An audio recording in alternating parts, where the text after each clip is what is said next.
Welcome to Beyond Stillness. Stories After Stroke is made possible by our guests and the tax-deductible donations of generous listeners like you. Join us in empowering stroke survivors through stories of wisdom, purpose, connection, and hope. Visit www.beyondstillness.org or click the donation button in the episode description to sponsor a guest on their reflective story crafting journey. Mary's story is made in collaboration with the Living with Aphasia project. To learn more about the Living with Aphasia project, please go to www.writingwithaphasia.org. Hello and welcome to Beyond Stillness Stories After Stroke. Today we meet Mary, a teacher who knew her calling from childhood, organizing her cousins into line while playing school in Lynn, Massachusetts. For 24 years, Mary taught with passion until her stroke, January 28, 2010. She couldn't speak at all for 3 months, only shaking her head yes or no. Her first word that came spontaneously was tailgate. Mary returned to teaching by applying her own lessons, practice, patience, and wait time. Now, Mary brings those same tools to the aphasia community, showing that the wisdom we gain as teachers can guide us as students in life. Thank you for joining us for part 2, Mary Borrelli's interview. I'm your host, Molly Bucola. Let's begin with a moment of pause to honor the way that wisdom has emerged through recovery.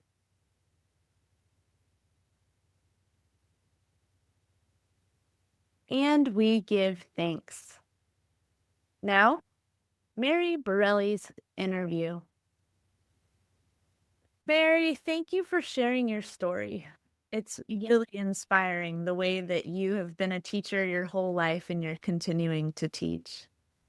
I haven't thought about it in a long time. And to tell my story in a meaningful way was beneficial to me because it's been a long time, 15 years.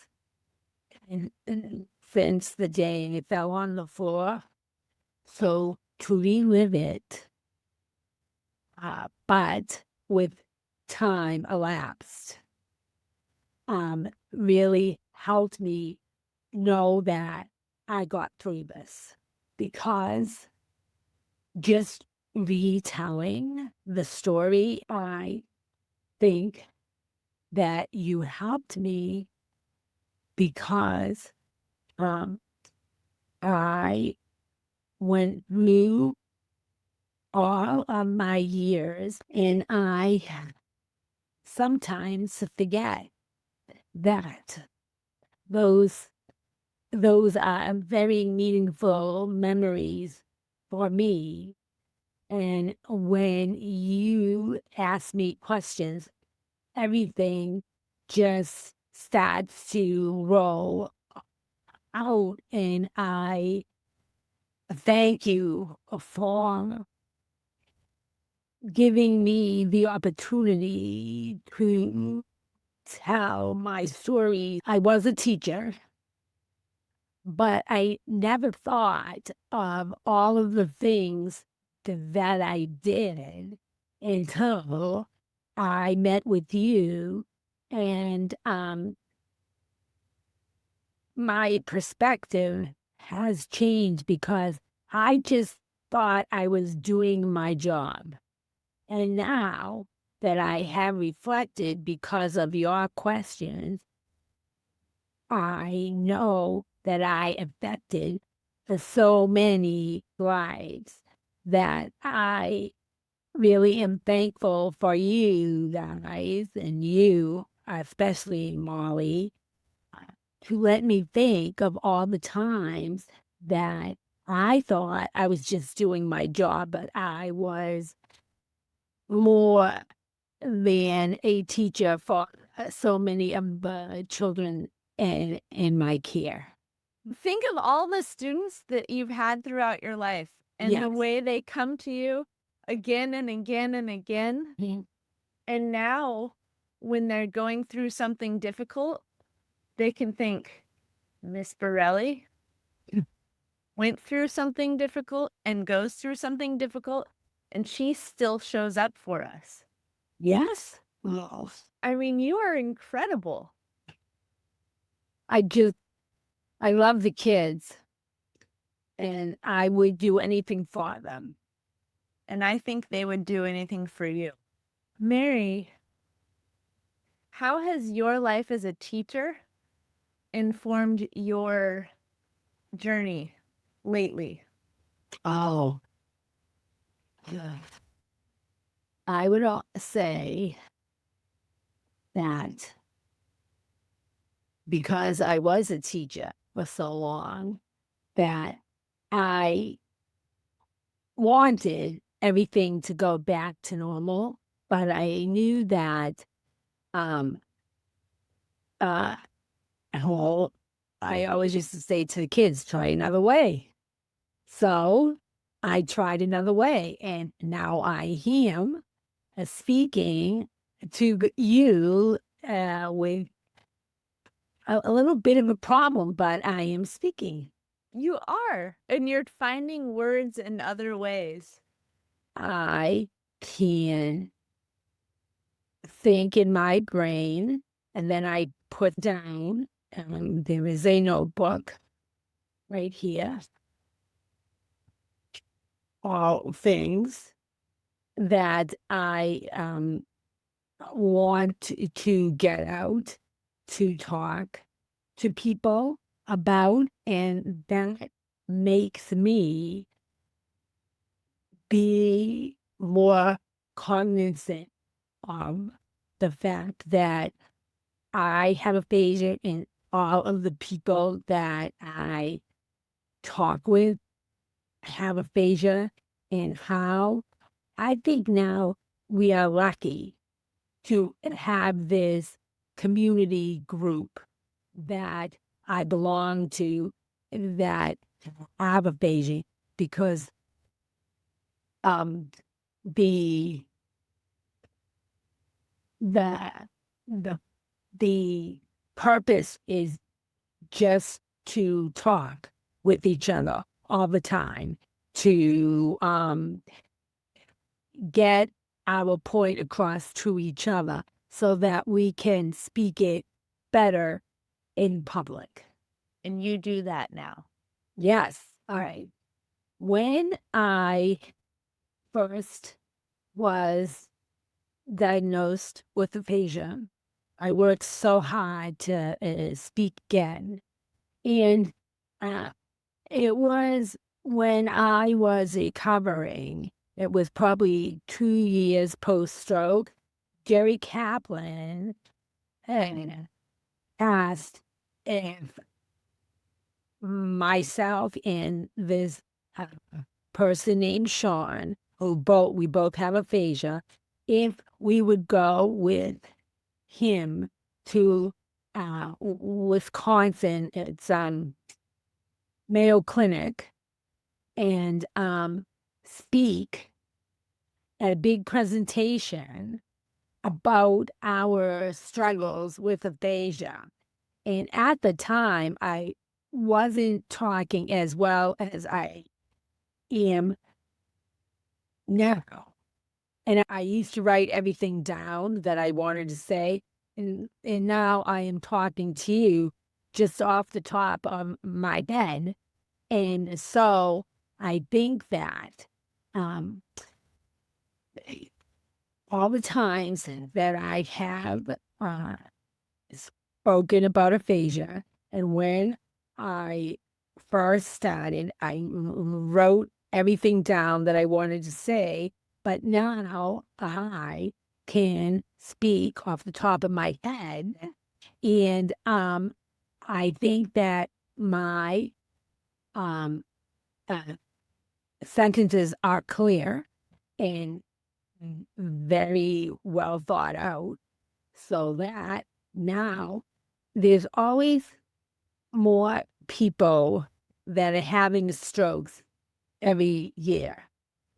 On Fridays, I go to BU to be in a PT program. It's for the students that are getting their doctorate in PT. And we go and we help them, whatever they want to practice, we practice. And this year, there is a woman who just had a stroke, like 7 or 8 months ago, and she always sits there before class starts, and she is just like straight ahead. And so I engage her in conversation. And now, this week, Friday, Diane was trying to speak to me. So I tried patiently to have a conversation with her. Full circle. Yeah, yeah, You mentioned a lot of people in your story. I know.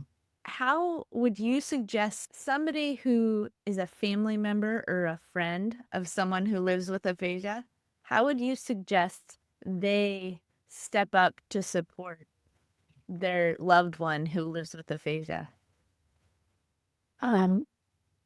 First of all, I think that some people go home from the hospital after the stroke and they have aphasia, but nobody told them, nobody diagnosed it. And so when the community, the family members get the person home, they have to look for places to uh, that work with aphasia people. And I wish that there could be a booklet that goes home with each person that has aphasia. I think that that is the important thing. I don't know how people go home after a stroke and they have aphasia, but it was never diagnosed, and their uh, family members have to do a lot of research to find places to go. And I'm like, that is so horrible. I went from Mass General to Spalding, and Spalding has a great speech pathology program, and I don't think that anybody that works with a patient that has aphasia goes home without knowing you have aphasia. So now some people might, well, yeah, people do go home and their loved ones say, I think their speech is off, and they have aphasia, but it was never diagnosed. So there has to be a way that everybody who has a stroke, no matter where in the United States they are, I think that there should be a little booklet that people can take home, and there's like the National Aphasia, what's it called? National Aphasia Association? Oh, yes. That's one place that they can look. And there's other places too. And then I have a thing called Google Alerts, and I put in the word aphasia, And every day I get my little list, and sometimes there's um,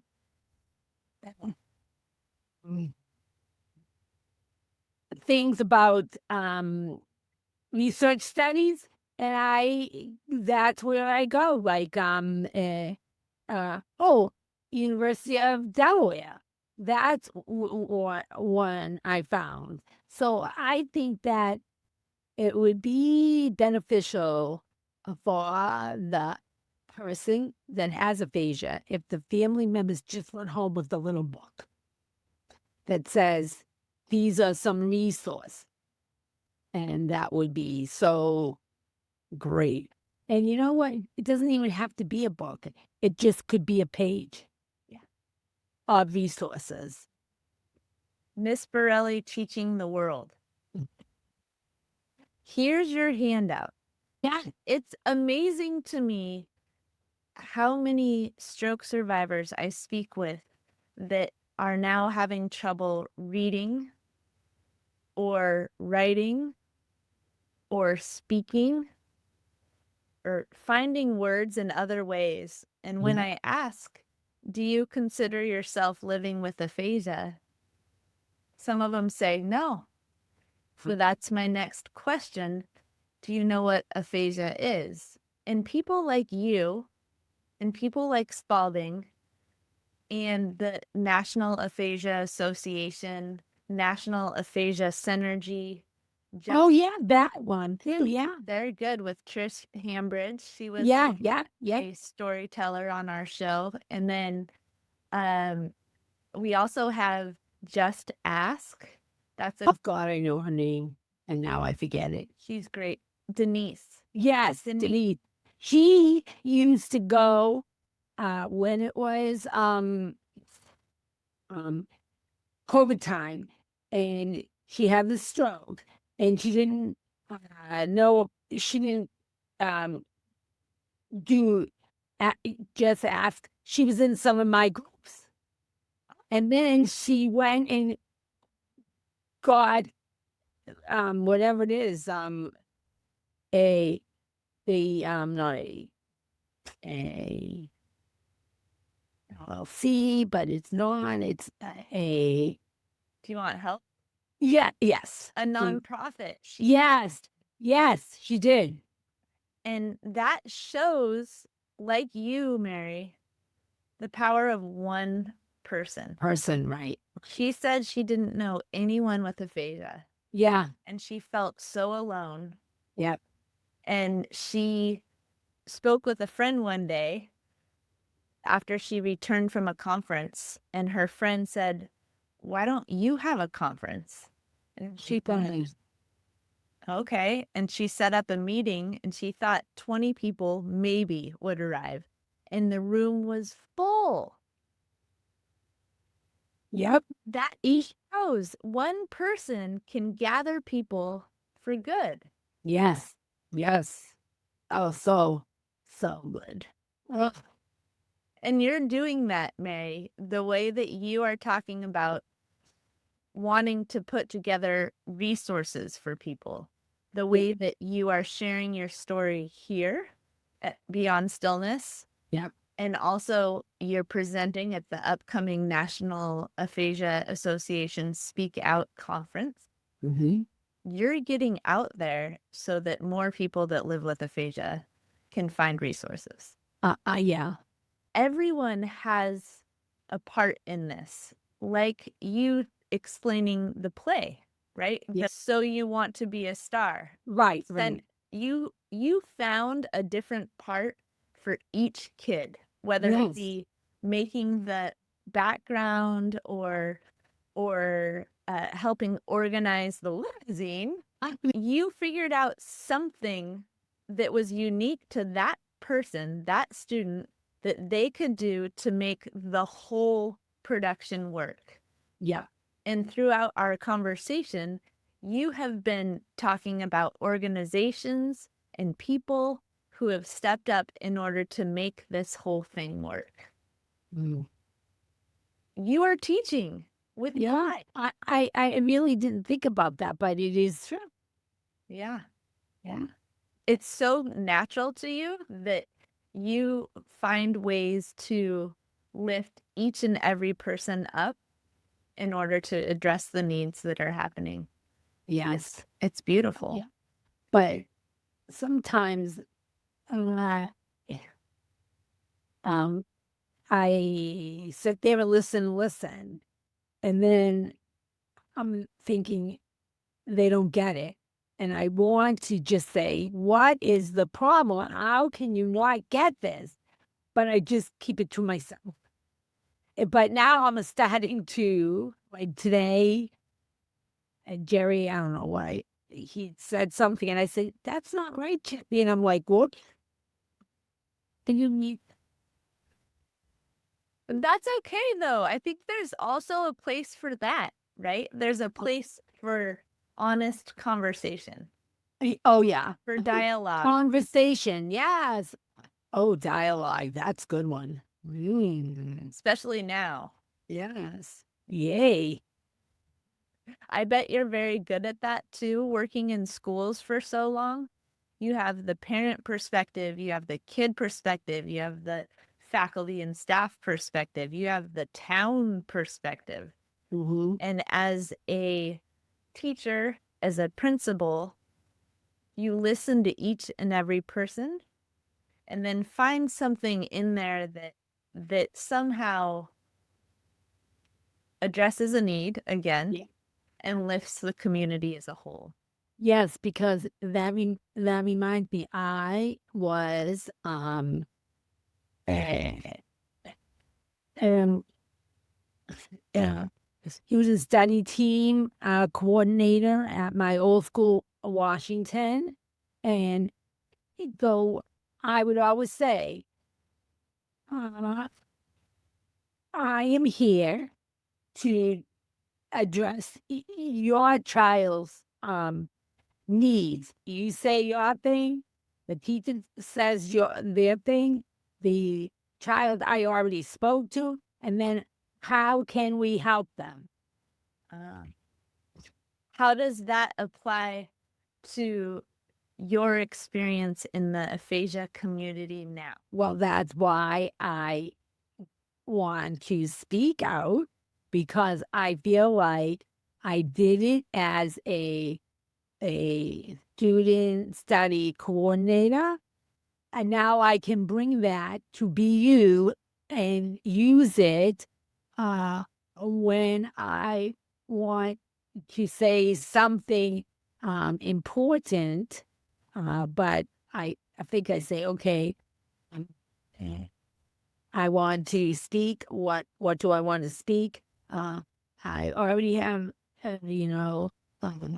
Jerry's perspective and Liz's perspective. And sometimes I talk to other people that have aphasia that's in our group, and I say, okay, now, well, I I want, I will write this down to the people with aphasia, and then I am going to present it to Jerry or Liz or something, and we will figure it out. Mary, look at that. You started your story with, I used to line up my cousins, you're first, you're second, you're third. Yeah. And then you taught for 24 years. And then someone said, you are made to be a principal. Right. Mm-hmm. And then you asked Dr. Elizabeth Hoover at one point, will I ever get back to school? He Right. said, yes. Yep.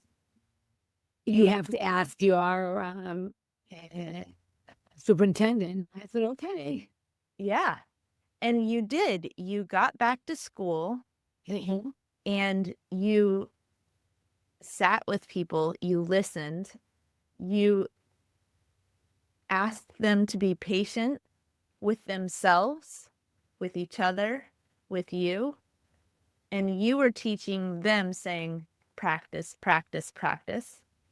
And now, Mary, you are taking everything from the time you were little, being a teacher before you were a teacher, to now. You are using those talents, those skills to serve your aphasia community. Nobody can do it the way that you do it, and you are every day. You are right. Your life is speaking, just like you said in your story. Everything that you're doing, you are teaching. Yeah. Wow, I never even thought of it like that, but yes, you're right. Because all I cared about were the children that were in my classroom and how I could make something better for them all the time. And when you I didn't even think of it like that. It's like a fish in water. Oh, You do that without knowing because it's just you. right. Oh, And God. sometimes we need to see it from a different perspective. We need a mirror to see Yes, ourselves how we that's right. Yeah. and yeah. you are incredible. I hope that people learn that, okay, to persevere. You at first might be sad and depressed, but and as you go along and you persevere, you can get better and better and better. Yes. I love that. I love it. I think that it is so important to get your story out, even if it's been 15 years since your stroke, like me. It's good to really get it out there and tell everybody that at the beginning, I was thinking maybe I am going to go in a nursing home, but I had to think I'm going to get better. I'm going to get better. I will persevere so that I will get better to go home. And I love the idea of telling my story, and other people should tell their story too. Thank you. I think that I just made a good friend, Molly. I think you're right. I think so too. And yeah, I just think that getting your story out there is the most important thing. Besides making my new friend Molly. Mary, thank you. You're welcome. And I am so disappointed that you live in Oregon. I know. I want to be out there with you in Lynn, Massachusetts. Well, maybe someday. Yeah. Yeah. Someday. All right, my dear. Well, thank you so much for sharing your story. Okay. Thanks for taking so much time crafting it with Elizabeth and connecting with me for more reflection sessions and sharing it with the Beyond Stillness community. Thank you, Molly, and I will be in touch. Storytelling empowers us to share our experiences in a way that invites others to reflect on their own. To close, here's a prompt to spark dialogue with yourself, friends, family, or fellow stroke survivors. What do you hope others learn from the way you live your life? We'd love to hear your thoughts. Connect with us on Facebook, Instagram, or now YouTube at Stories After Stroke. Links are in the episode description. Thank you for listening to Part 2, Mary Borrelli's interview. For the full story, please listen to Part 1, Mary Borrelli's story. Remember, as part of the stroke community, you are more than supportive. You are inspirational. If this story resonated with you, please like, share, subscribe, or leave a review so that others can find these powerful stories too.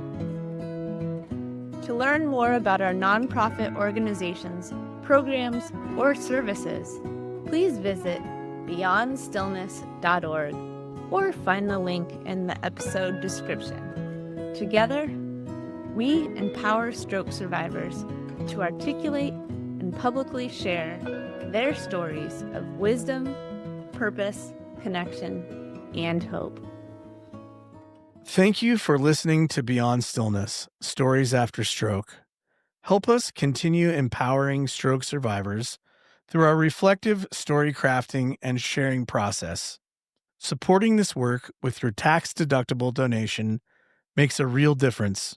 Visit www.beyondstillness.org or click the donate button in this episode's link.